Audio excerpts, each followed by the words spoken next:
Bonsoir Lolo Colomba. Vous vous trouvez non loin des Champs-Élysées, en plein cœur de Paris. Bon, on imagine que pour ces Paralympiques, le public est aussi au rendez-vous et que l'effervescence monte peu à peu autour de vous.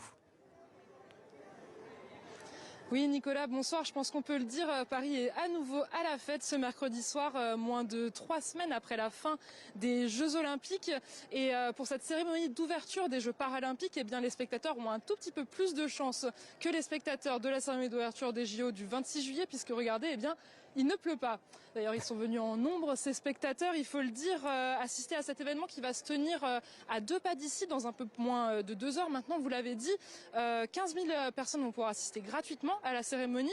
Au total, ce sont 50 000 personnes qui vont pouvoir la regarder, avec d'abord la parade des para-athlètes qui vont défiler sur les Champs-Élysées. C'est 4 400 sportifs issus de 168 délégations, Nicolas.